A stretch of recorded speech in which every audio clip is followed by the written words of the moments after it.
किसी शहर के रेलवे स्टेशन पर एक भिखारी रहता था।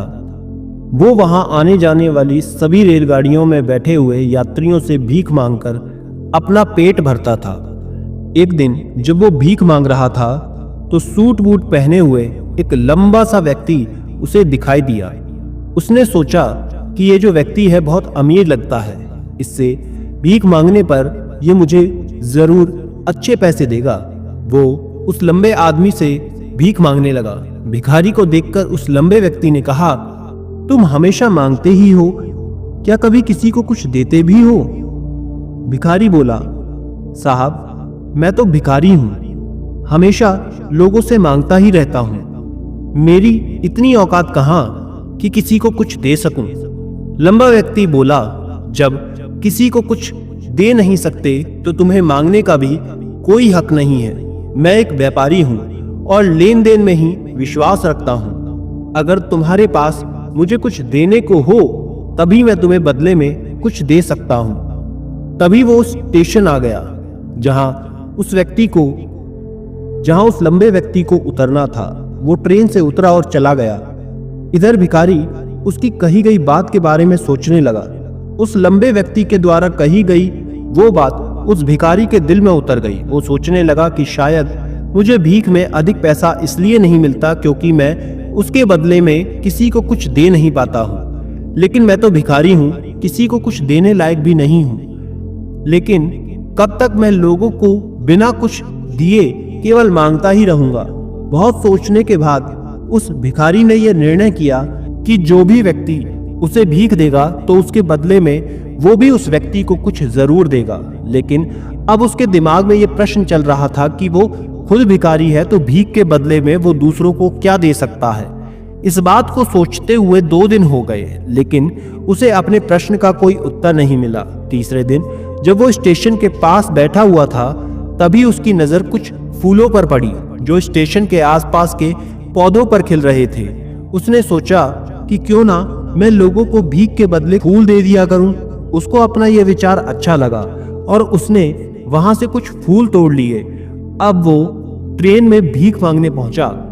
अब जब भी कोई उसे भीख देता तो उसके बदले में वो भीख देने वाले को कुछ फूल दे देता। उन फूलों को लोग खुश होकर अपने पास रख लेते थे।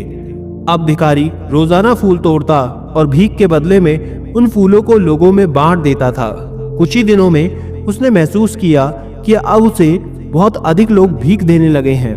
वो स्टेशन के पास के सभी फूलों को तोड़ लाता था। जब तक उसके पास फूल रहते थे तब तक उसे बहुत से लोग भीख देते थे, लेकिन जब फूल बांटते बांटते खत्म हो जाते थे उसे भीख भी नहीं मिलती थी। अब रोज ऐसा ही चलता रहा। एक दिन जब वो भीख मांग रहा था तो उसने देखा कि वही लंबा व्यक्ति ट्रेन में बैठा हुआ है, जिसकी वजह से उसे भीख के बदले फूल देने की प्रेरणा मिली थी। वो तुरंत उस व्यक्ति के पास पहुंच जाता है और भीख मांगते हुए बोला, आज मेरे पास आपको देने के लिए कुछ फूल हैं, आप मुझे भीख दीजिए तो बदले में मैं आपको कुछ फूल दूंगा।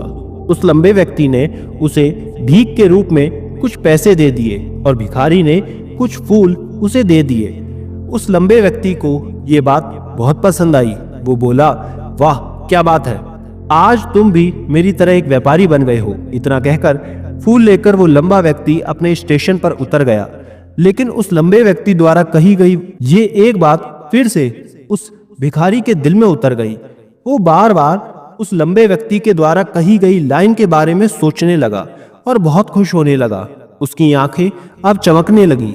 उसे लगने लगा कि अब उसके हाथ सफलता की वो चाबी लग गई है जिसके द्वारा वो अपने जीवन को बदल सकता है। वो तुरंत ट्रेन से नीचे उतरा और उत्साहित होकर बहुत तेज आवाज में ऊपर आसमान की तरफ देखकर बोला, मैं भिखारी नहीं हूँ, मैं तो एक व्यापारी हूँ। मैं भी उस लंबे व्यक्ति जैसा बन सकता हूँ, मैं भी अमीर बन सकता हूँ। लोगों ने उसे देखा तो सोचा कि शायद वो भिखारी पागल हो गया है और अगले दिन से वो भिखारी उसी स्टेशन पर फिर कभी नहीं दिखा। लेकिन 6 महीने बाद उसी स्टेशन पर 2 व्यक्ति सूट बूट पहने हुए यात्रा कर रहे थे।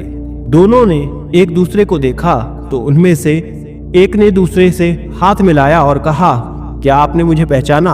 दूसरा व्यक्ति बोला, नहीं, क्योंकि मेरे हिसाब से हम लोग पहली बार मिल रहे हैं। पहला व्यक्ति बोला, नहीं, आप याद कीजिए, हम पहली बार नहीं बल्कि तीसरी बार मिल रहे हैं। दूसरा व्यक्ति बोला, मुझे याद नहीं, वैसे हम पहले 2 बार कब मिले थे? अब पहला व्यक्ति मुस्कुराया और बोला, हम पहले भी 2 बार इसी ट्रेन में मिले थे। मैं वही भिखारी हूँ जिसको आपने पहली मुलाकात में बताया कि मुझे जीवन में क्या करना चाहिए, और दूसरी मुलाकात में बताया कि मैं वास्तव में कौन हूँ। दूसरा व्यक्ति मुस्कुराया और अचंभित होते हुए बोला, ओह, याद आया, तुम वही भिखारी हो ना जिसे मैंने एक बार भीख देने से मना कर दिया था, और दूसरी बार मैंने तुमसे कुछ फूल खरीदे थे।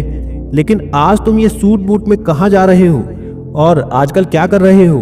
तब पहला व्यक्ति बोला, हाँ, मैं वही भिखारी हूँ, लेकिन आज मैं फूलों का एक बहुत बड़ा व्यापारी हूँ और इसी व्यापार के काम से ही दूसरे शहर जा रहा हूँ। कुछ देर रुकने के बाद वो फिर बोला, आपने मुझे पहली मुलाकात में प्रकृति का वो नियम बताया था जिसके अनुसार हमें तभी कुछ मिलता है जब हम उसे कुछ देते हैं। लेन देन का ये नियम वास्तव में काम करता है।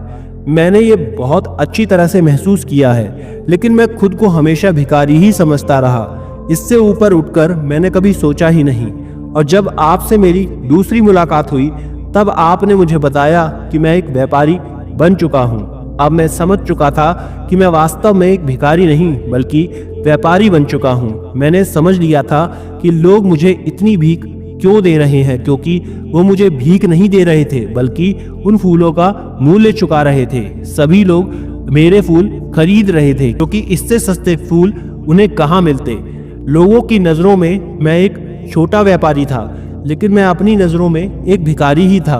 आपके बताने पर मुझे समझ आया कि मैं एक छोटा व्यापारी हूँ। मैंने ट्रेन में फूल बांटने से जो पैसे इकट्ठे किए थे उनसे बहुत से फूल खरीदे और फूलों का व्यापारी बन गया। यहाँ के लोगों को फूल बहुत पसंद है और उनकी इसी पसंद ने मुझे आज फूलों का एक बहुत बड़ा व्यापारी बना दिया। दोनों व्यापारी अब खुश थे और स्टेशन आने पर एक साथ उतरे और अपने अपने व्यापार की बात करते हुए आगे बढ़ गए। दोस्तों, इस कहानी से हमें ये सीख मिलती है कि कहानी में जो लंबा व्यक्ति है वो गिव एंड टेक के रूल को बहुत अच्छी तरह जानता था। दुनिया के सभी बड़े व्यापारी इसी लाइफ रूल का इस्तेमाल करते हैं और व्यापारी बन पाए हैं। इस फॉर्मूले को उसने भिखारी को भी बताया।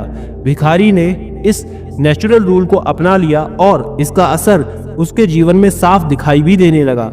वो जान चुका था कि उसे क्या करना चाहिए, लेकिन अपनी छोटी सोच के कारण वो खुद को भिखारी मानता रहा। वो स्वयं को ही नहीं पहचान पाया, वो अपने आत्मसम्मान को नहीं जगा पाया, जिसकी वजह से वो अपनी थिंकिंग को भी नहीं बदल पाया। ये कहानी हमें बताती है कि हम यदि अपनी सोच बदल लें तो उससे कुछ भी हासिल किया जा सकता है। यदि हम खुद को छोटा समझते रहेंगे तो हम हमेशा छोटे ही बने रहेंगे।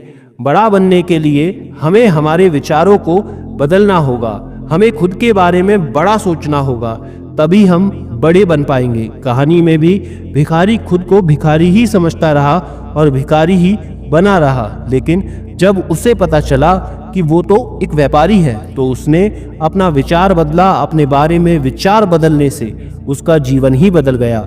उस लंबे व्यक्ति ने तो केवल उसका आत्मसम्मान जगा दिया था और वो उसी कारण आज भिखारी से एक बहुत बड़ा व्यापारी बन पाया था। उस लंबे व्यक्ति की बातों से उस भिखारी के जीवन में बहुत बड़ा बदलाव आया।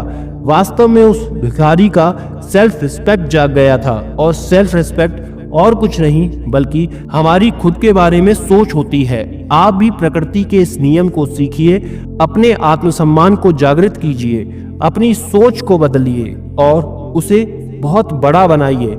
ऐसा करके तो देखिए, आप खुद पाएंगे कि आपका जीवन बदल चुका है। आप एक पहाड़ पर सबसे ऊपर खड़े हैं और पहाड़ का नाम है सफलता। दोस्तों, आज की ये मोटिवेशनल वीडियो आपको कैसी लगी कमेंट करके जरूर बताएं और अपने सभी दोस्तों के साथ शेयर करें और चैनल को सब्सक्राइब कर लें। नमो बुद्धाय।